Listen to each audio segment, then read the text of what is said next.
Hello everyone, আসসালামু আলাইকুম। শিরিনস ব্লগে সবাইকে স্বাগত। আরও একটি ছোট্ট সুন্দর ভিডিও নিয়ে আপনাদের মাঝে হাজির হয়েছি।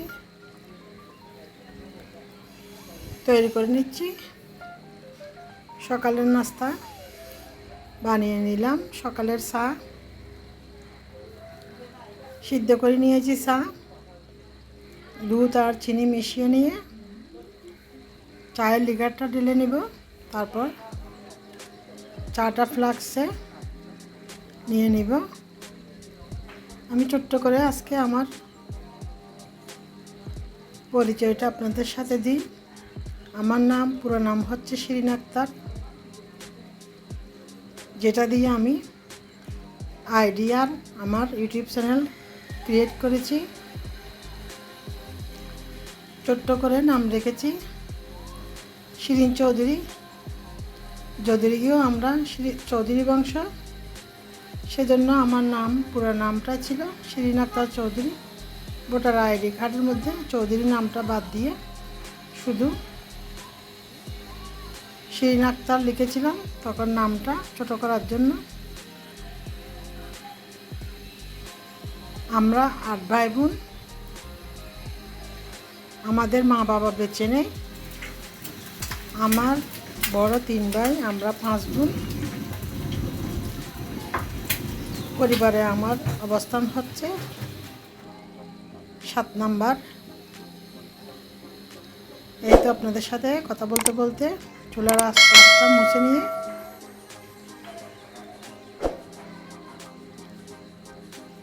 ডিমটা ভেজে নিচ্ছি।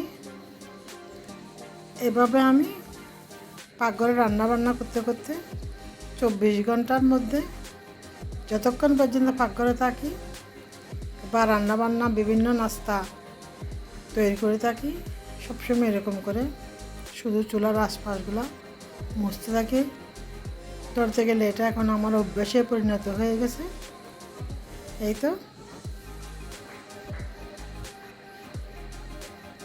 আমার হাজব্যান্ড আর আমার জন্য, দুজনের জন্য একসাথে নাস্তা তৈরি করে নিচ্ছি।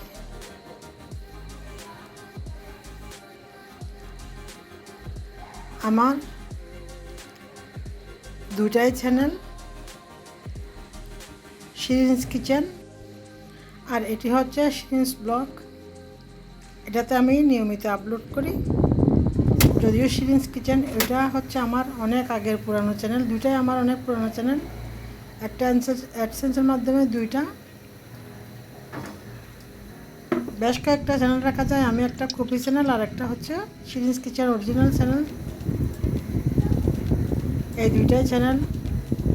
আমি ওইটাতে নিয়মিত ভিডিও দিতে পারি না কিচেনে, এটাতে আমি নিয়মিত ভিডিও দেওয়ার চেষ্টা করি।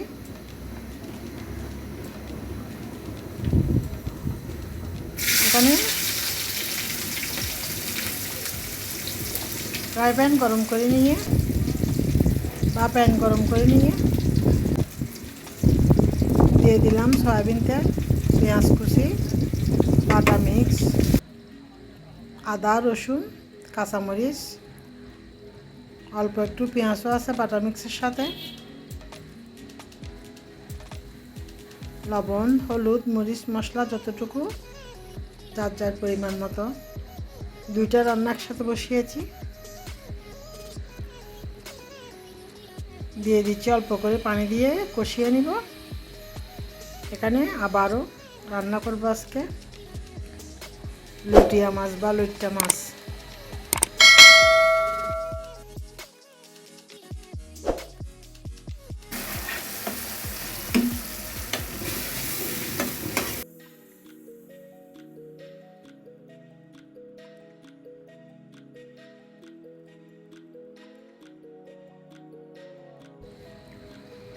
সেমভাবে মরিচ মশলাটুকু কষিয়ে নিয়ে এখানে রান্না করব চিংড়ি মাছ দিয়ে, মিষ্টি করল আর কয়েকটা আলু দিয়ে একটা রান্না করব।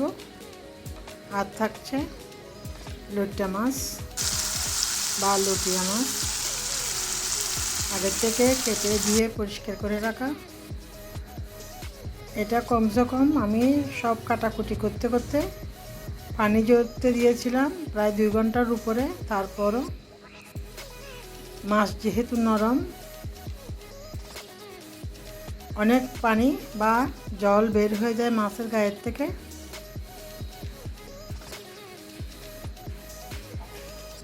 অনেকে লট্টা মাছকে একদম বোনাভাবে করে থাকে। এখানে আমি গোলমরিচকে একটু ছেঁচে গুঁড়া করে দিয়ে দিলাম। এটা মাছের স্বাদ অনেক বেড়ে যায় লট্টা মাছে। এভাবে গোলমরিচ দিলে, বেশিরভাগ সমুদ্রের মাছের মধ্যে আমি গোলমরিচ বা গরম মশলা দেওয়ার চেষ্টা করি। এই তো মাছগুলা দিয়ে দিলাম এবং ডেকে রান্না করে নিব।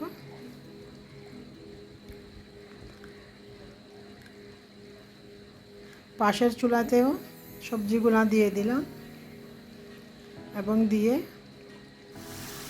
অল্প একটু জল দিয়ে বা জল দিয়ে কষিয়ে নিব। তারপর যার যতটুকু পরিমাণ জল দিয়ে রান্না করে নিব। এখানে লটিয়া মাছ আমি কোনো ধরনের পানি ইউজ করি নাই, তারপরও অনেক পরিমাণে জল বের হয়ে যায়। চাইলে মাছটা যারা জল কম দিয়ে খান, এটা চুলা ফুল হিট দিয়ে অনেকখানি জল কমিয়ে নিতে পারেন।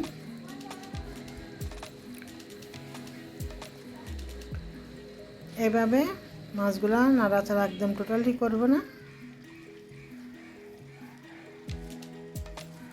এভাবে ডেকে দিব এবং রান্না করে নিব। সবগুলা কষিয়ে দিয়ে দিলাম এবং ডেকে রান্না করে নিলাম। এই তো আজকে দুপুরের রান্না আপনাদের সাথে শেয়ার করলাম। আমার জন্য ভাত বেড়ে নিচ্ছি।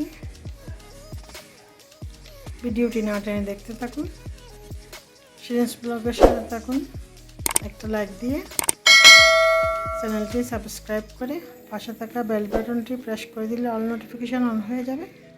পরবর্তীতে নোটিফিকেশান গেলে আপনারা ভিডিওটি দেখে নিতে পারেন।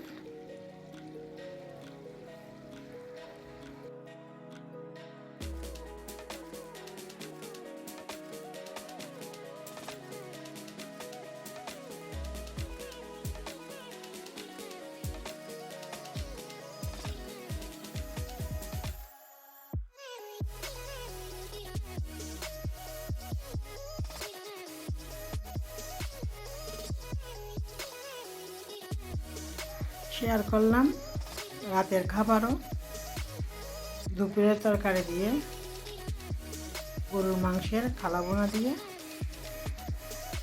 এভাবে রান্না করে খেলে গরুর মাংস দিয়ে খুবই টেস্ট, আপনারা খেয়ে দেখতে পারেন।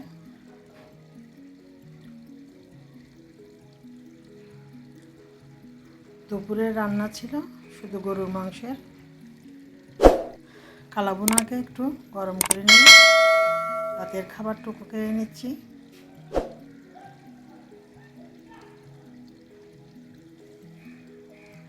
সবাই ভালো থাকবেন, সুস্থ থাকবেন, নিরাপদে থাকবেন এবং আমার জন্য একটু দোয়া করবেন। আমি সবার জন্য সবসময় প্রতিনিয়ত দেশের জন্য, দশের জন্য দোয়া করতেছি। সবাই ভিডিওটি না টেনে দেখতে থাকুন এবং সুন্দর সুন্দর ভিডিও উপভোগ করুন।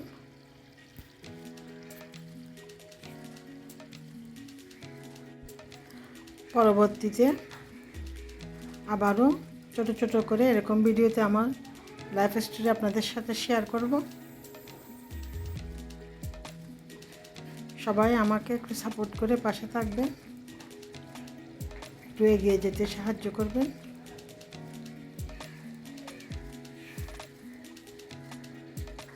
সবাইকে অসংখ্য ধন্যবাদ।